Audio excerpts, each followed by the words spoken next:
Hi friends, welcome to Tasty Tips. இன்னைக்கு நம்ம பார்க்க போறது ஒரு ஸ்வீட் ஐட்டம்ஸ் தான். என்னன்னு பார்த்தீங்கன்னா ரொம்ப நாள் நீங்க கேட்டிட்டே இருந்த பால் கொல்கட்டை. வாங்க எப்படி செய்யறதுன்னு பார்த்தறலாம். பாருங்க ஃப்ரெண்ட்ஸ், நான் இப்போ என்ன பண்ணிருக்கேன், வெல்லத்தை வந்து சும்மா தண்ணி ஊற்றி கரைச்சி வடிகட்டி எடுத்து வச்சுருக்கேன். அவ்வளோ மண் வந்துச்சு. நம்ம எவ்வளோ தான் சுத்தமானது வாங்கினாலும் அதில் மண் கல் இருக்கும்.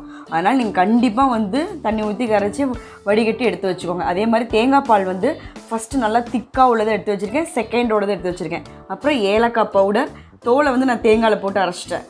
ஏலக்காய் பவுட்ரு, கொஞ்சோண்டு பச்சை கற்பூரம் வச்சுருக்கேன். இப்போ வாங்க எப்படி செய்கிறதுன்னு பார்த்துடலாம். பாருங்கள், 2 கப்பு பச்சரிசி மாவை நம்ம போட்டுக்கலாம்.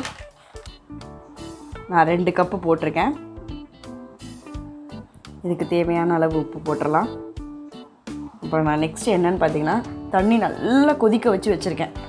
அதை ஊற்றி கலந்துடலாம். பாருங்கள், நல்லா கொதிக்கிற தண்ணி எடுத்து வச்சுருக்கேன். அந்த கொதிக்கிற தண்ணியிலே ஊற்றவே அழகாக வெந்துடும்.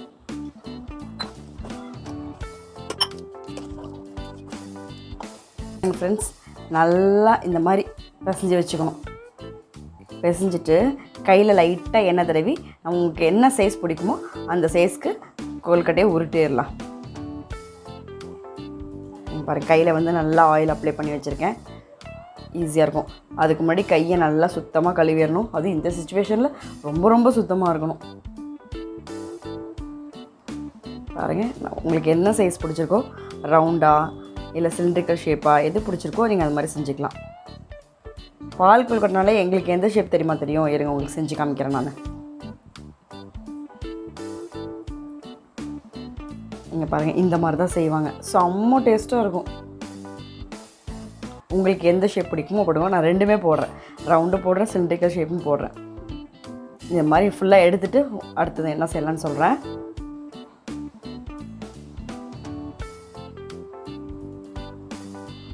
பாருங்கள் ஃப்ரெண்ட்ஸ், இதுக்கு மட்டும்தான் டைம் எடுக்கும். மித்தபடி எல்லாமே ஈஸியாக இருக்கும். ஆனால் நமக்கு பிடிச்சதை சாப்பிட்ணுன்னா கொஞ்சம் டைம் எடுக்க தான் செய்யும். பாருங்கள், நம்ம வந்து அழகாக நமக்கு பிடிச்ச ஷேப்பில் வந்து எடுத்து வச்சாச்சு.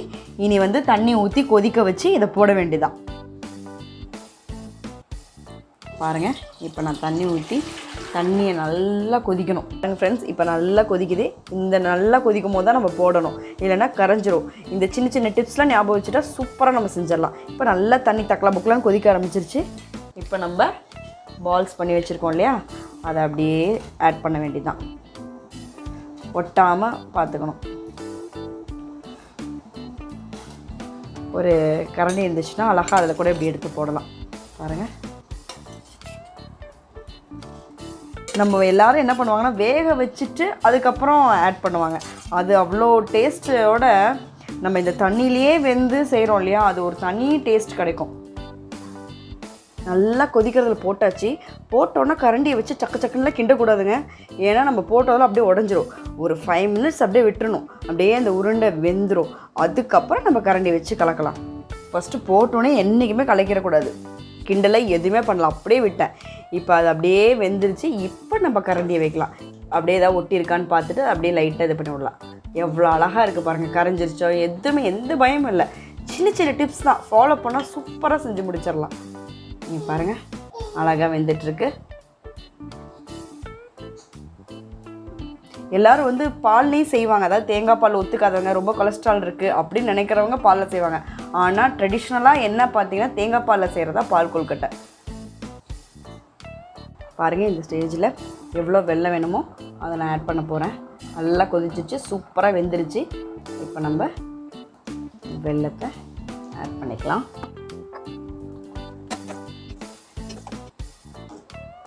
இந்த பால் கொழுக்கட்டை கொஞ்சம் திக் கன்சிஸ்டன்சி நமக்கு வேணும்னா அது என்ன ஐடியா பண்ண போகிறோன்னா, நம்ம மாவு பிசைஞ்சு வச்சுருந்தோம் இல்லையா, மாவு கொஞ்சம் நான் எடுத்து வச்சுருக்கேன்.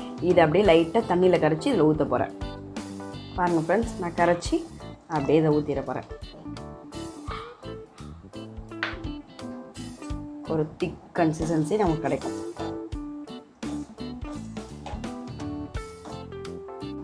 பாருங்கள், இப்போ நம்ம ஏலக்காய் தூள் இருக்கு இல்லையா, அது கொஞ்சோண்டு சேர்த்துடலாம். நான் தோலெல்லாம் வந்து தேங்காய் பால் எடுக்கும் போது அதிலே போட்டு அரைச்சி எடுத்துட்டேன். சீட்ஸ் எல்லாம் வச்சுருந்தேன், அதை வந்து நல்லா நுணுக்கிட்டு போட்டாச்சு. பாருங்கள் ஃப்ரெண்ட்ஸ், எவ்வளோ அழகாக சூப்பராக வெந்திருக்கு பாருங்கள். நம்ம கொழுக்கட்டையை வேக வச்சு இதில் போட்டோன்னு வச்சுக்கோங்களேன், அது தனியாக இருக்கும். அந்த பாகுலாம் உள்ளே போய் அது ஒரு டேஸ்ட்டே தெரியாது. இந்த மாதிரி செய்யும் போது செம்ம டேஸ்ட்டாக இருக்கும். எவ்வளோ ஈஸி பாருங்கள். நீங்கள் தேங்காய் பால் எடுத்துகிட்டு வெல்லத்தை கரைச்சி வச்சு எடுத்துட்டிங்கன்னா மாவு சுடுதண்ணி ஊற்றி பிசைகிறோம். அந்த உருட்டுறதுக்கு மட்டும்தான் டைம் ஆகும். மற்றபடி எல்லாமே ஈஸி தான். இந்த ஸ்டேஜில் செகண்ட் டைம் எடுத்து வச்சுருக்கோம் தேங்காய் பால், அது ஊற்ற போகிறேன். ஃபஸ்ட் டைம் எடுத்து வந்து எப்போ ஊற்றணும்னா இறக்கிட்டு தான் ஊற்றணும்.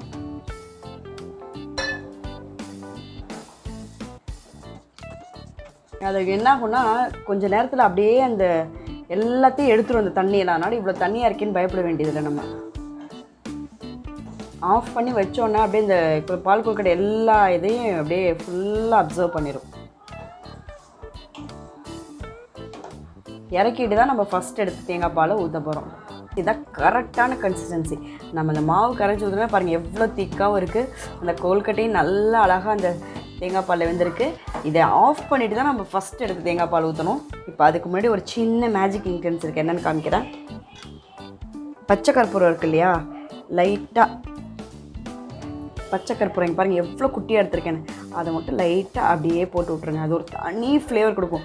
இந்த கோயிலெல்லாம் அந்த பொங்கல் சாப்பிட்டா ஒரு தனி டேஸ்ட் கிடைக்கும் தெரியுமா, ஒரு ஸ்மெல் அது இதில் கிடைக்கும். செம்மையாக இருக்குங்க அந்த வாசம். உங்களுக்கு அந்த நட்மக் இருக்கு இல்லையா, அது கூட நீங்கள் சேர்த்துக்கலாம், அது பிடிச்சிருந்துச்சுன்னா. நான் வெறும் பச்சை கற்பூரம் ஏலக்காய் மட்டும் தான் ஃப்ளேவருக்காக சேர்த்துருக்கேன். அவ்வளோதான். இப்போ என்ன பண்ண போகிறோம்னா ஸ்டவ்வை நம்ம ஆஃப் பண்ணிவிட்டு ஃபஸ்ட் எடுத்து வச்சுருக்கோம் இல்லையா தேங்காய் பால், அதை வந்து இப்போ கலக்க போகிறோம். ஸ்டவ் ஆஃப் பண்ணிட்டு நல்லா நோட் பண்ணிக்கோங்க. அதுக்கப்புறம் ஃபஸ்ட்டு திக்காக எடுத்து அந்த பாலை ஆட் பண்ணிட்டோம். அவ்வளோதான் ஃப்ரெண்ட்ஸ், சூப்பரான பால் கொழுக்கட்டை அழகாக டேஸ்ட்டாக ரெடி ஆகிடுச்சு. கண்டிப்பாக வீட்டில் நீங்கள் செஞ்சு பார்க்குறீங்க. பிடிச்சிச்சுன்னா லைக் பண்ணுங்கள், ஷேர் பண்ணுங்கள், சப்ஸ்கிரைப் பண்ணுங்கள். மறக்காமல் பெல் பட்டனை ப்ரெஸ் பண்ணுங்கள்.